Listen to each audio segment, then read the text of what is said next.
तो बुलंदशहर के इला परवाना जो है महमूदपुर के एक और साथी मेरे साथ जुड़े। क्या नाम है आपका? सुंदर लाल जी। आपकी क्या समस्या है? समस्या सर हमारी ये है कि हमारी जमीन है, दो 1972 के पट्टे थे, हमारे दादा के नाम हुआ था। हमारे दादाजी खत्म हो गए, हमारे पिताजी का नाम हो गया। उसके बाद में हमारे पिताजी मजदूर आदमी है जी, अपनी ज़मीन पे हम जाते हैं जोतने के लिए। तो 2007 में गए थे हम, तब से हम जोत रहे थे। उसके बाद उसने हम पे दबंगगिरी दिखाई और हमारे में तालाब खोद दिया। तालाब खोदने के बाद में हमको मारने पीटने की धमकी देता है, राइफल लेके। उसके बच्चे, इन पे पिस्टल भी रहती है, राइफल भी रहती है। सब लोग बाजी हम जाते हैं तो आ जाते हैं।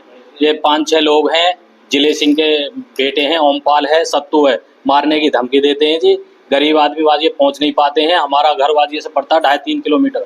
मैंने जो है अपनी एप्लीकेशन थाना दिवस में भी दी है, तहसील सियाना में भी दी है और बुलंदशहर भी दी है। मैं वहाँ भी देख आया हूँ, नखलऊ भी। अब आपकी जमीन आपके पास है, उन्होंने कब्जा रखी? नहीं, उन्होंने नहीं कब्जा रखी है। मेरे में सर 1331/1 नंबर है मेरा, जबकि उसमें जो है और भी बहुत हैं, लेकिन जमीन उन्होंने किसी को नहीं दे रखी है। सब अपने नाम किस 2-4 की खरीद लेते हैं और बाकी की है वैसे ही कब्जा कर लेते हैं। भूमाफिया, एंटी भूमाफिया हो रहे हैं जी। अब बताते हैं कि हमारे पास राइफल हैं, पिस्टल हैं, मारने की धमकी देते हैं सबको। हमारे साथ में 1-2 लगे हैं बाहर के गाँव के, उनको भी मारने की धमकी देते हैं जी। अब आप क्या चाहते हो? सर हम तो ये चाहते हैं कि हम जैसे जनता दरबार में भी गए नखलऊ, कि हमें हमारी ज़मीनें मिल जाए, गरीब आदमी की जितनी भी हैं। हमें और कुछ नहीं चाहिए, हमें अपनी जो समस्या का समाधान चाहिए। दबंगों की दबंगाई से परेशान एक और व्यक्ति यानी परवाना महमूदपुर के मेरे साथ मौजूद है, उनसे भी जानते हैं इनका क्या मामला है। क्या नाम है आपका? मेरा नाम सतवीर सिंह है जी। अच्छा, सतवीर सिंह। सत्तू सिंह तो आप ही है क्या? परवाजी नहीं, वो दूसरे वो दूसरे हैं। अच्छा, क्या पूरा घटनाक्रम है? जैसे कि आपके गांव वाले बता रहे हैं कि जमीनों को एक व्यक्ति ऐसा है, एक परिवार जो जबरन जमीनों को कब्जा कर रहा है, तो क्या आपकी जमीन पे भी किसने कब्जा किया? जी, हमारी जमीन पर सत्तू ओमपाल ने कब्जा किया हुआ है और 1972 में मिले थे हमें पट्टे हमारे पिताजी को। कितनी जमीनों की?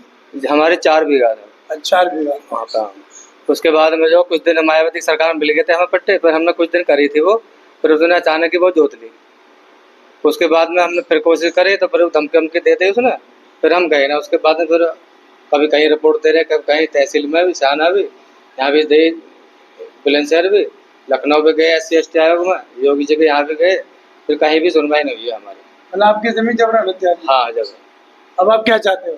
हम तो यही चाहें सर कि योगी जी से रिक्वेस्ट है कि हमारी जमीन दिलवा दे में, तो बड़ा अच्छा हुआ। बड़े दुखी हैं हम तो ज़्यादा ही, सारी जमीन कब्जे में कर रखी है और सारे लोग परेशान है, हमारे लोग।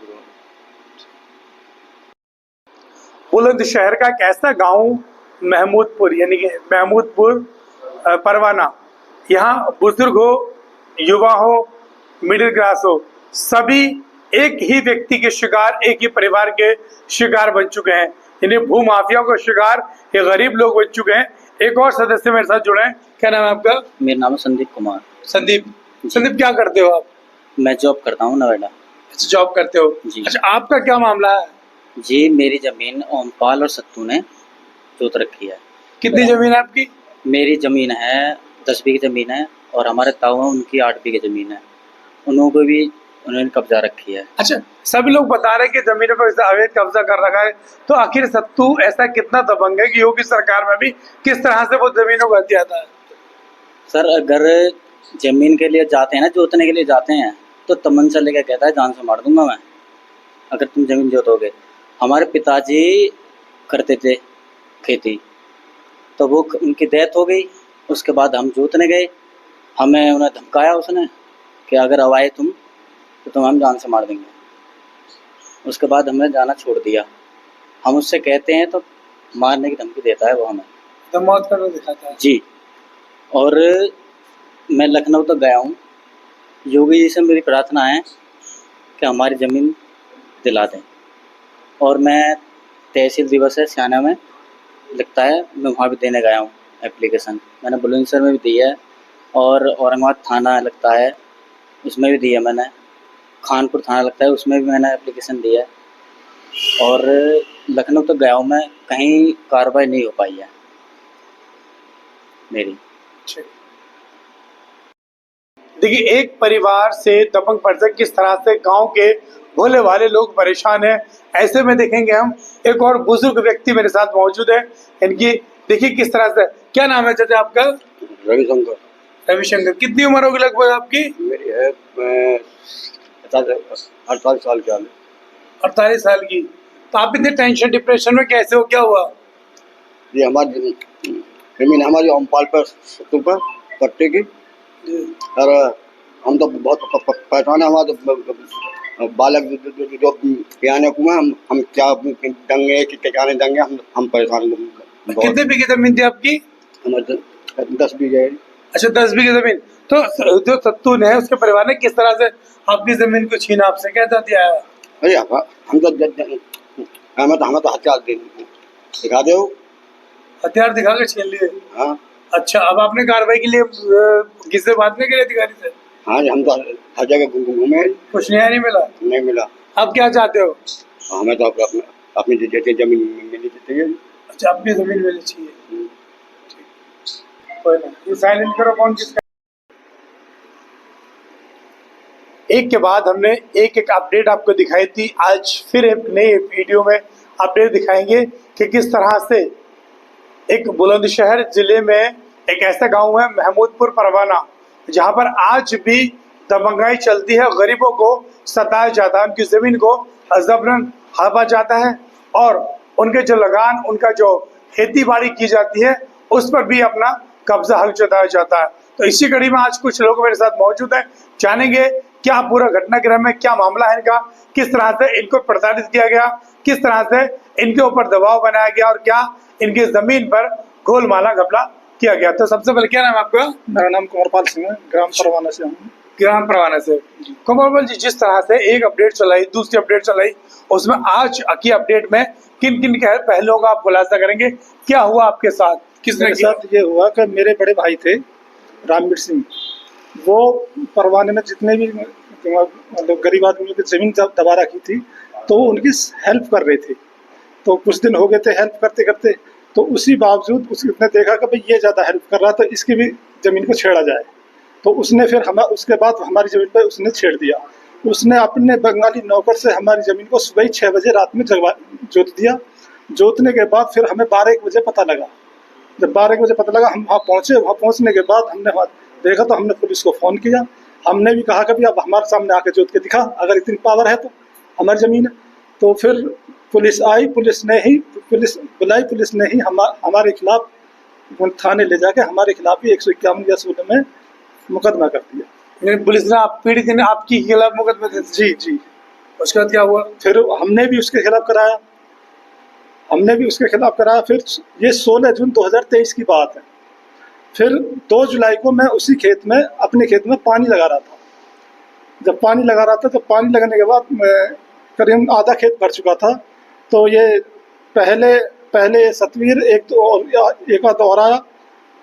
फिर उसके बाद ये चला, पहले वो बंगाली जो रस का नौकर था वो आया था। उसने देख के उसने फ़ोन किया।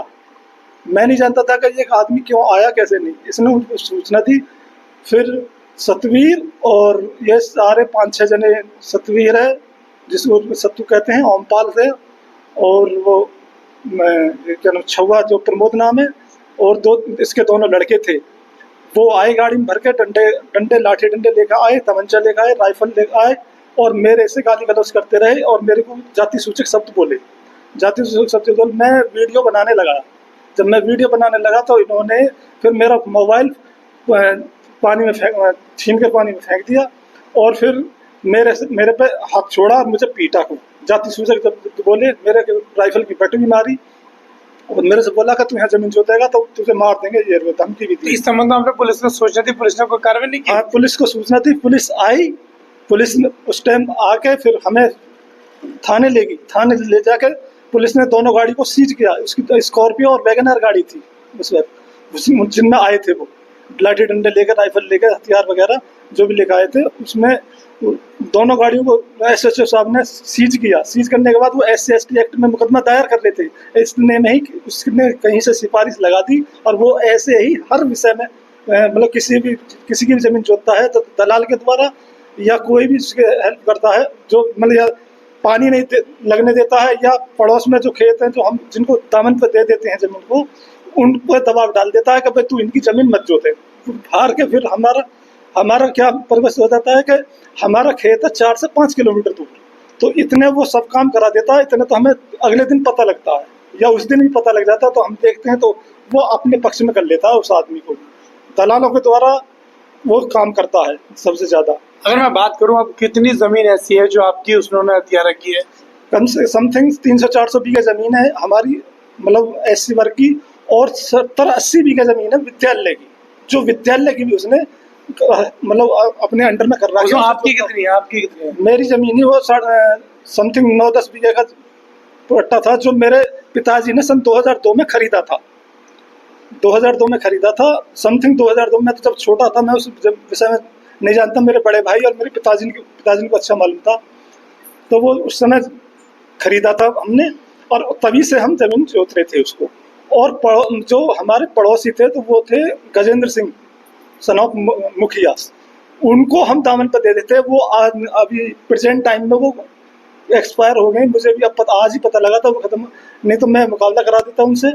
और वो इल्ला के जो जोतते थे उनको भी मालूम है, लेकिन गवाह उनके सामने बोलते नहीं है, क्योंकि उनको भी वहाँ खेती करनी है। यानी उनकी दबंगाई का बोलबाला ज़्यादा है। जी, क्योंकि वो दबाव इतना है कि कोई गवाही देने को तैयार नहीं होता हमारे खिलाफ, या उसके खिलाफ। जब हम गलत कर रहे हैं तो हमारे खिलाफ दो, यदि वो कर रहा है तो उसके खिलाफ दो। मतलब सत्यता सामने आनी चाहिए, नहीं सत्य क्या है।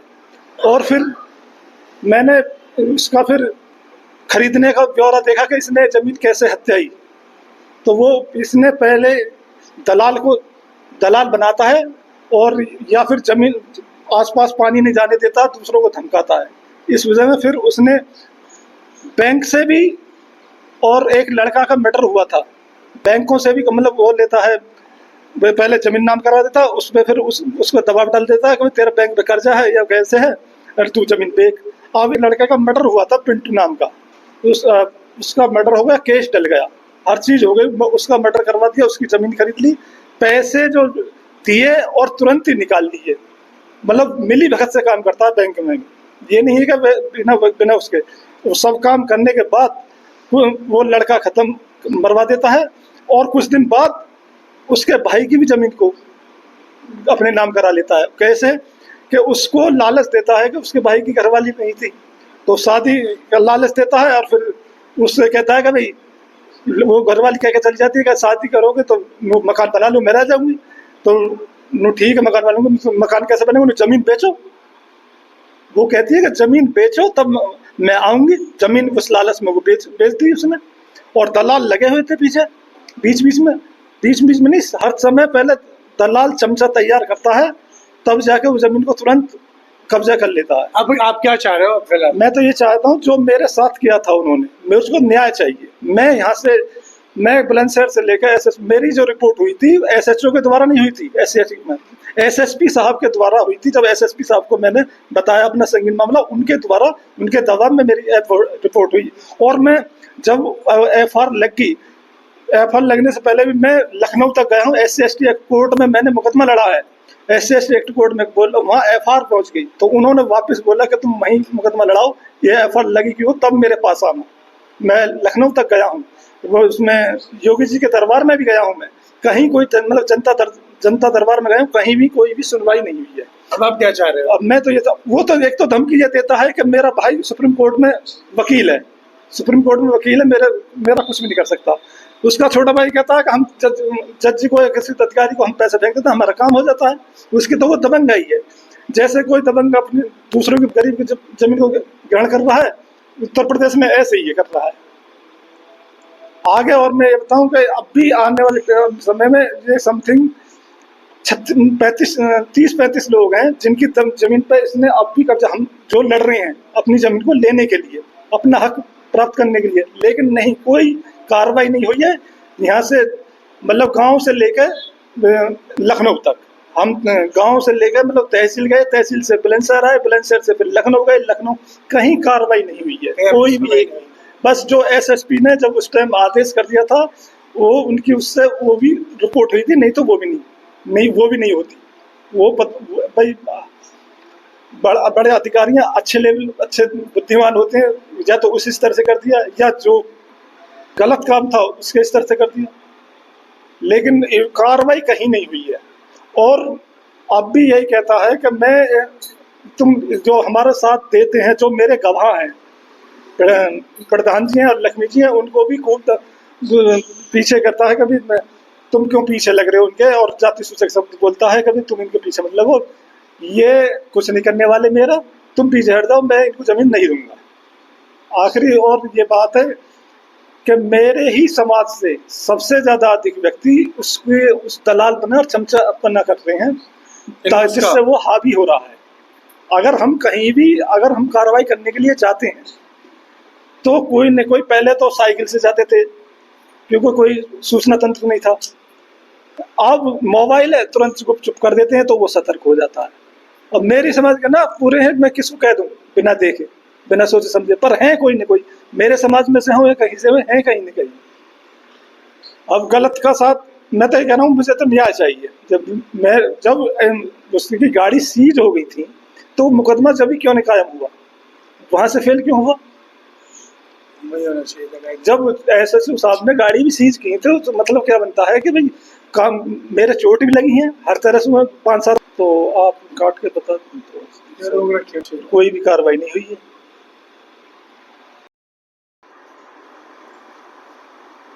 योगी सरकार में गुड्डा माफिया हो या भू माफिया हो, या तो जेल में है या फिर सभी लोग बिल में घुसे बैठे हैं। ऐसे में एक ऐसा भू माफिया जिसने पूरे गांव के भोले वाले लोगों को तबाह बर्बाद कर दिया।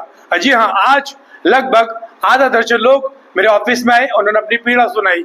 सभी का यही मानना है कि दबंगाई, यानी कि दबंगाई के बल पर, तमंचे के बल पर मौत का डर, मौत का भय दिखाकर गरीब भोले भाले लोगों की जमीन हथियाना, एक व्यक्ति, एक परिवार से पूरा गांव परेशान है। अक्सर ये तीसरी वीडियो है, तीसरी में इन लोगों ने बताया कि किस तरह से अपडेट में गांव के भोले भाले लोग न्याय की दर की ठोकरें खा रहे हैं। इनका साफ तौर पर कहना यह भी है कि यह बुलंदशहर से लेकर मेरठ और लखनऊ तक के चक्कर लगा चुके हैं, उसके बावजूद भी इन्हें उसकी दबंगाई के सामने सिर्फ और सिर्फ हार मिली है। यानी कि जमीन इनकी 1972 में इनको पट्टे की जमीन मिली, किसी की 4 बीघा, किसी की 10 बीघा, किसी की 8 बीघा। इस तरह से गरीब भोले वाले लोगों को जमीन मायावती राज में मिली थी। इन लोगों का कहना यह भी है कि अपने भरण पोषण करने के लिए, बच्चों का लालन पालन करने के लिए वो जमीन दी गई थी, जिससे उस पर खेती करके ये फसल उगा सके और अपने बच्चों का भरण पोषण कर सके। लेकिन इन्हें क्या पता था, गांव का ही एक ऐसा दबंग व्यक्ति इनके सामने आ जाएगा जो इनकी जमीनों को जबरन हड़प लेगा, जबरन छीन लेगा।